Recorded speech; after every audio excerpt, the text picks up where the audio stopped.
श्री शिवाय नमस्तुभ्यम।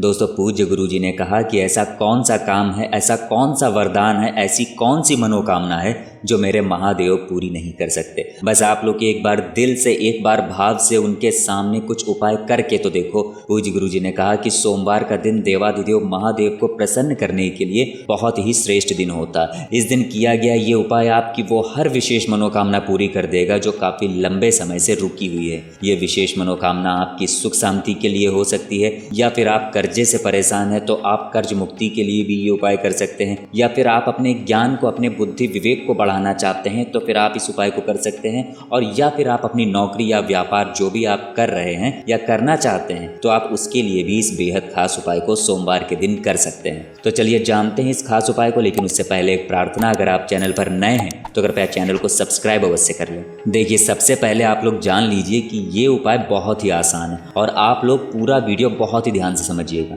इस उपाय के लिए सबसे पहले आपको ज़रूरत पड़ेगी एक बेलपत्र की। आप लोग वैसे पूरे हफ्ते में किसी भी दिन चाहे बेलपत्र के उपाय को करें या ना करें, लेकिन सोमवार के दिन इस उपाय को ज़रूर करिएगा। आपको सबसे पहले अपने दाहिने हाथ पर यानी राइट हैंड की हथेली में एक बेलपत्र लेना है, लेकिन ध्यान रखिएगा कि बेलपत्र की चिकनी तरफ वाला जो हिस्सा है वो ऊपर की ओर रहेगा और जो खुरदुरा वाला हिस्सा है वो आपकी हथेली पर टच कर रहा होगा। अब देखिए, आपने अपने दाहिने हाथ यानी राइट हैंड की हथेली में एक बेलपत्र रख ली। इसके बाद अगर आप सुख शांति के लिए इस उपाय को करना चाहते हैं तो आपको लेना है एक चावल का दाना, सिर्फ एक चावल का दाना। जिन लोगों के घर में अक्सर क्लेश या लड़ाई झगड़ा हो रहा है उनको एक चावल का दाना लेना है, लेकिन चावल का दाना टूटा नहीं होना चाहिए, पूर्ण होना चाहिए, खंडित नहीं होना चाहिए। फिर इसके बाद पूज्य गुरु जी ने कहा कि जिन लोगों के शरीर में कोई भारी बीमारी हो गई है, कोई ऐसा रोग हो गया है जिसमें आराम ही नहीं मिल रहा, कई डॉक्टरों को दिखा दिया है, लगातार दवाएं चल रही हैं, फिर भी आपको आराम नहीं मिल रहा, या फिर जिन बालकों का पढ़ने में मन नहीं लगता है, उनकी बुद्धि विवेक के लिए भी आप इस उपाय को कर सकते हैं।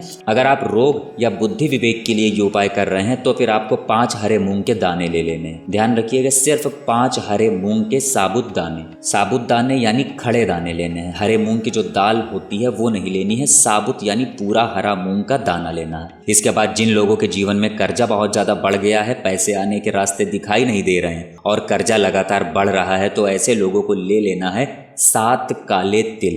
अब देखिए, पूज्य गुरु जी ने कहा कि ये सारी सामग्री आपको लेकर पहुंच जाना है शिवालय पहुंचकर सबसे पहले आपको एक बेलपत्र शिवलिंग में समर्पित कर देना है। अब आपको एक बात का ध्यान रखना है कि बेलपत्र का जो चिकना वाला हिस्सा हो वो शिवलिंग में स्पर्श करना चाहिए। बेलपत्र समर्पित करने के बाद आप एक चावल के दाने को शिवलिंग में रख देंगे, और जब चावल का दाना शिवलिंग में रखिए तो उस समय चंद्रमौली महादेव का स्मरण करते रहिए। कौन से महादेव? चंद्रमौली महादेव। तो इनका स्मरण करते हुए आप चंद्रमौली महादेव से अपने घर की सुख शांति के लिए प्रार्थना करिए। इसके बाद जिन बच्चों का बुद्धि विवेक बहुत कमजोर है या फिर जो लोग बीमार हैं, रोगी हैं, उनको 5 मूंग के दाने जो वो लेकर गए हैं वो शिवलिंग में समर्पित कर देना है। शिवलिंग में ये 5 मूंग के दाने समर्पित करते समय आप महादेव के कुंदकेश्वर महादेव के नाम का स्मरण करते रहेंगे, क्योंकि रोग मुक्ति के लिए भोलेनाथ का सर्वश्रेष्ठ नाम कुंदकेश्वर महादेव का ही है। 5 मूंग के दाने समर्पित करते समय आप कुंदकेश्वर महादेव का स्मरण करते जाएंगे और उनसे अपनी बीमारी तथा रोग के लिए प्रार्थना करते जाएंगे। इसके बाद अगर आप लोगों के जीवन में कर्जा बहुत ज्यादा बढ़ गया है तो आप लोग 7 काले तिल शिवलिंग के ऊपर समर्पित कर देंगे, और समर्पित करते समय महादेव के श्रम्भेश्वर महादेव का स्मरण करते रहेंगे और बाबा से बड़े ही प्रेम भाव से निवेदन करेंगे कि हे मेरे महादेव, मेरे कर्ज को चुकाने की सामर्थ्यता अब मुझ में नहीं है, अब आप ही संभालिए। ये उपाय आप सोमवार के दिन कर सकते हैं। अब आप लोगों को ये सारे उपाय एक साथ नहीं करना है। अगर पैसों की समस्या है और कर्ज बढ़ गया है तो आप सिर्फ काले तिल वाला उपाय कर सकते हैं, या फिर आपकी जो भी समस्या हो उस समस्या के लिए आप इनमें से कोई भी एक उपाय कर सकते हैं। आप 5 सोमवार लगातार इन उपायों को करेंगे और सोमवार के दिन सुबह, दोपहर या शाम किसी भी समय आप जाकर शिवलिंग में इस उपाय को कर सकते हैं। आप इन तीनों में से कोई उपाय करते हैं तो पूज्य गुरु जी कहते हैं कि आपको लाभ अवश्य मिलेगा। आप 1 या 2 सोमवार ही करेंगे और आपको अपने जीवन में फर्क दिखना शुरू हो जाएगा। तो दोस्तों, ये था पूज्य गुरु जी द्वारा बताया गया बहुत ही खास उपाय। अगर आप लोगों को जानकारी अच्छी लगी हो तो वीडियो लाइक करिएगा। मिलते हैं फिर एक नए वीडियो के साथ। श्री शिवाय नमस्तुभ्यम।